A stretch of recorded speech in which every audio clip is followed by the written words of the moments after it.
मित्रांनो, पुस्तक वाचणं हा अतिशय चांगला छंद आहे आणि हा छंद प्रत्येकाने जोपासायला हवा. तर अलीकडेच मी एक पुस्तक वाचलं ज्याच्याबद्दल मी तुम्हाला माहिती देणार आहे. अर्थातच हे पुस्तक मी पहिल्यांदा वाचलं नाही. पुन्हा-पुन्हा हे पुस्तक वाचायला मला खूप आवडतं आणि हे पुस्तक का चांगलं आहे आणि त्यातनं आपल्याला नक्की काय शिकायला मिळतं, हे सांगण्यासाठी आज मी तुमच्यासमोर उपस्थित आहे. तर सर्वप्रथम हे जे पुस्तक आहे, या पुस्तकाचं नाव काय? या पुस्तकाचं नाव आहे इकिगाय. तर हे इकिगाय पुस्तक नक्की काय आहे आणि यातनं आपण काय शिकायला हवं आणि का हे पुस्तक आपण वाचायला हवं, हे सांगण्याचा प्रयत्न आज मी करणार आहे.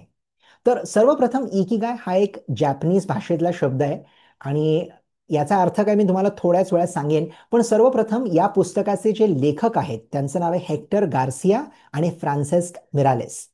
तर आता जाणून घेण्याचा प्रयत्न करूया की इकिगाय म्हणजे नक्की काय आणि हे पुस्तक का वाचायला हवं, या पुस्तकाचं रहस्य काय. तर सर्वप्रथम इकिगायची सुरुवात कुठनं झाली? तर मित्रांनो, जगात काही जागा असतात ज्यांना ब्लू झोन्स असं म्हटलं जातं. आता ब्लू झोन्स म्हणजे नक्की काय? तर ब्लू झोन अशा जागेला म्हटलं जातं जिथे बहुतांश लोक 100 वर्षापेक्षा जास्त जगतात. ऐकून जरा विचित्र वाटेल, आश्चर्य होईल तुम्हाला, पण खरंच असं आहे का? तर हो आहे. तर जपानमध्ये देखील एक ब्लू झोन आहे ज्याचं नाव आहे ओकिनावा. तर ओकिनावा या जागेत जे लोक राहतात त्यांच्यातील बहुतांश लोक 100 वर्षाहून जास्त जगतात. धक्कादायक वाटलं ना? कारण आपण शहरात कदाचित कोणालाच असं पाहत नाही जे 100 वर्षाहून जास्त अधिक जगतात. किंबहुना एखाद दुसरी व्यक्ती आपल्याला दिसेल, पण त्या पलीकडे मुळीच नाही. पण ओकिनावामध्ये ही सर्वसामान्य गोष्ट आहे की तुम्ही 100 पेक्षा जास्त जगलात म्हणजे काही मोठी गोष्ट नाही. तर हे कसं शक्य आहे आणि हे आपणही साधू शकतो का? हे जाणून घेण्यासाठी हे पुस्तक लिहिलं गेलेलं होतं. तर इकिगाय या शब्दाचा शब्दशः अर्थ आधी जाणून घेऊयात. इकिगाय या शब्दाचा अर्थ आहे की जगण्यासाठी आपल्याला एक मिळालेलं कारण. आता जगण्यासाठी मिळालेलं कारण म्हणजे नक्की काय? कधी आपल्याला हे कारण मिळतं आणि कशामुळे हे साध्य होतं? तर बघा, इकिगायमध्ये 4 महत्त्वपूर्ण टप्पे आहेत जे आपण गाठायला हवेत.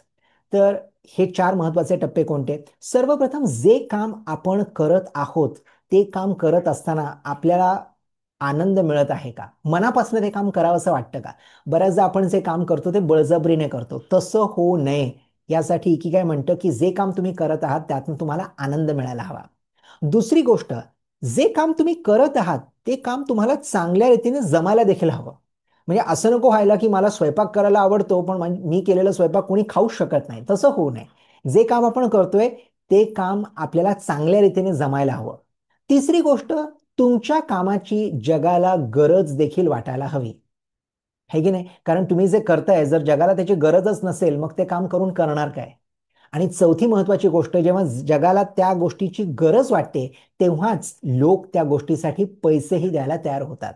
म्हणजे बघा हा, एक असं काम जे करायला तुम्हाला आवडतं, ते काम तुम्हाला करायला जमतं, जगाला त्या कामाची गरज देखील वाटते आणि त्या कामाच्या मोबदल्यात तुम्हाला पैसेही मिळू शकतात.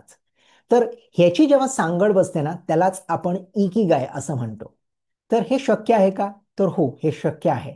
पण त्या व्यतिरिक्त इकिगाय मिळवण्यासाठी आपल्याला अजून काही गोष्टी कराव्या लागतात, जे या पुस्तकात अगदी ठळक रीतीच आपल्याला दिसून येतात आणि यांचा समावेश आपण आपल्या दैनंदिन आयुष्यात करू शकतो आणि रोज त्या गोष्टी पाळू शकतो. खूप मोठ्या गोष्टी अशा नाही आहेत, साध्या-साध्या गोष्टी आहेत. हो, पण त्या सातत्याने करणं अत्यावश्यक आहे. तर कोणत्या 5 गोष्टी? सर्वप्रथम एक नियम मांडला गेलाय ज्याला म्हणतात कीप मूव्हिंग. आता कीप मूव्हिंग म्हणजे काय?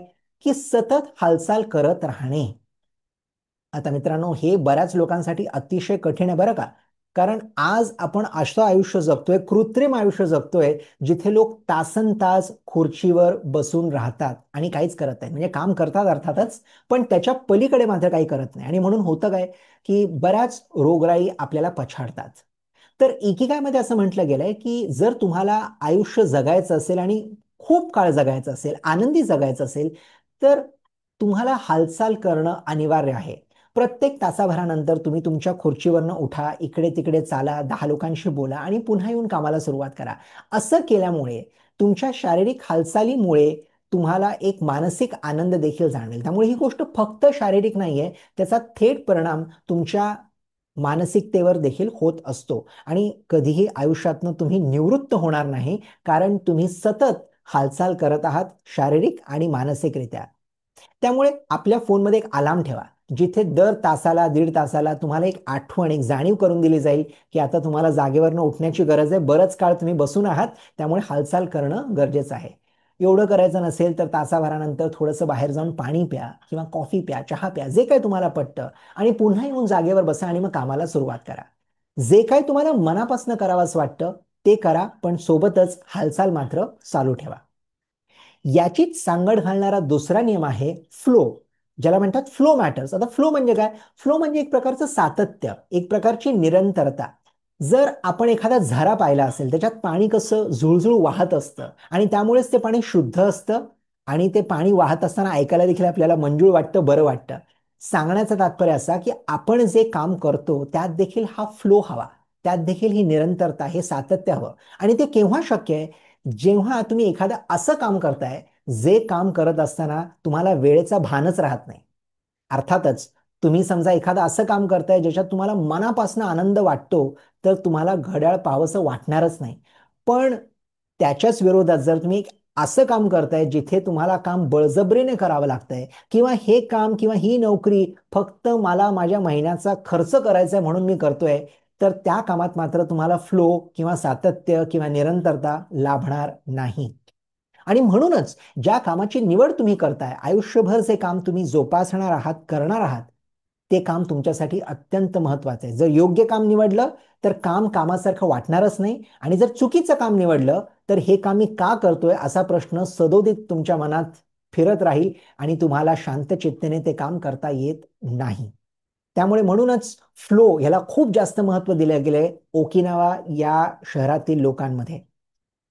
तिसरा जो महत्वाचा घटक आहे त्याला म्हणतात कनेक्ट डीपली. आता हा नियम मला खूप जास्त आवडला. कनेक्ट डीपली म्हणजे काय? तर एक प्रश्न स्वतःला विचारा, तुमचे मित्र आहेत का? अर्थातच असतील. पण मित्र म्हणजे तुमच्या फेसबुक अकाउंटवर 5,000 लोकांना जे तुम्ही ओळखता ते तुमचे मित्र नाहीत, किंवा लिंक्डइनवर, इंस्टाग्रामवर तुमचे जे हजारोच्या संख्येने लोक आहेत ओळखीचे, ते मात्र नव्हे. तर आपण ज्या लोकांबद्दल बोलत आहोत हे तुमच्या जवळचे, अवतीभवतीचे 4, 5, 6, 7 लोक जे आहेत, ज्यांच्यावर तुम्ही निर्भर राहू शकता, ज्यांच्यावर तुम्ही विश्वास ठेवू शकता, गरज पडली तर त्यांची मदत घेऊ शकता, अशा लोकांचा समावेश तुमच्या आयुष्यात खूप जास्त महत्वाचा ठरतो. ओकिनावामध्ये राहणारे जे लोक आहेत ना, ते आपलं काम झाल्यावर संध्याकाळी म्हणा, जेव्हा त्यांना वेळ असेल, आपल्या मित्रांसोबत वेळ घालवतात, गप्पा गोष्टी करतात, एकमेकांबद्दल विचारपूस करतात, आणि त्याच्यामुळे त्यांना जगण्याची एक उमेद मिळते. त्याचसाठी ते म्हणतात की तुमच्या आयुष्यात देखील तुमच्या अवतीभवती 4-5 निवडक अशी मंडळी हवीत, ज्यांच्यासोबत वेळ घालवायला तुम्हाला आवडतं. आणि हा वेळ जो असतो, हा वेळ वायफळ जात नाही, किंबहुना ही तुमच्या आयुष्यात एक गुंतवणूक असते, ज्याच्यामुळे तुमचं आयुष्य दीर्घकाळ तुम्हाला जगायला मिळतं आणि तुमच्या आयुष्यात एक नवीन प्रकारचा आनंद उत्पन्न होत राहतो. आणि म्हणूनच प्रत्येकाने आपल्या आयुष्यात अवतीभोवती चांगले मित्र वेचायला हवेत आणि त्यांना टिकवून ठेवणं देखील तितकंच महत्वाचं आहे. ह्याचा असर तुमच्या शरीरावर आणि तुमच्या मानसिकतेवर दोन्हीवर होणार आहे, हे विसरू नका.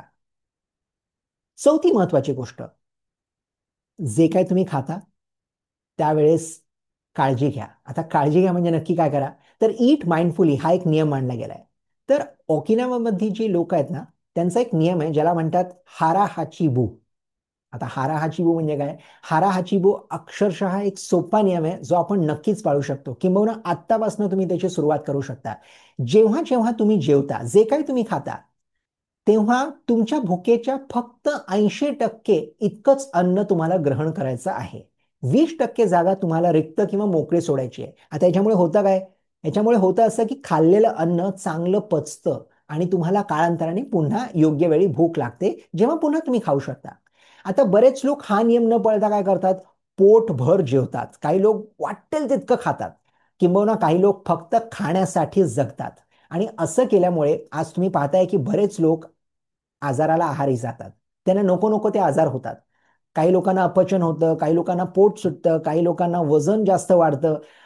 हे याच्याचमुळे होतंय कारण आपण खाताना मुळीच काळजी घेत नाही. तर नक्की खा. आपण खाणं थांबवायचं नाहीये. आपल्याला जे आवडतं ते आपण मनापासून खायचंय.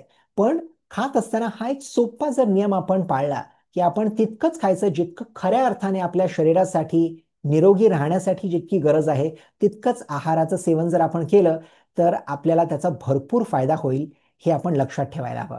हारा हाची बू हा नियम नक्की अंमलात आणा. आणि शेवटचा नियम जो इथे मांडला गेलाय त्याला म्हणतात stay curious and have a purpose in life.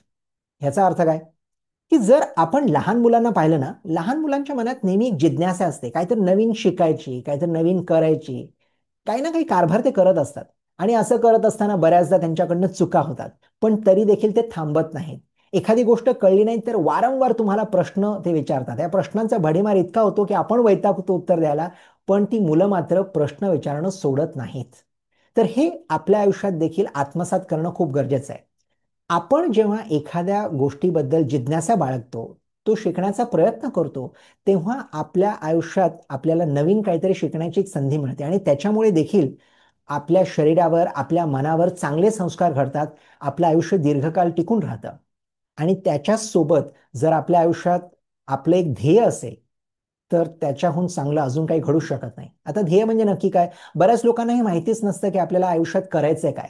आता या प्रश्नाचं उत्तर पहिल्यांदाच तुम्हाला मिळणार नाही. पण जसजसं तुम्ही काम करत जाल, जसजसा तुमचा अनुभव वाढेल, जसजसा तुम्हाला नवीन गोष्टींचा एक पूर्णतः अनुभव घेता येईल, तसतसं तुम्हाला हे स्पष्ट होत जाईल की आपल्या आयुष्यात आपलं ध्येय काय असायला हवं. आता ध्येय म्हणजे फक्त स्वतःपुरतं मर्यादित नाही, तर इतरांसाठी काहीतरी करण्याची तिथे एक संधी असते.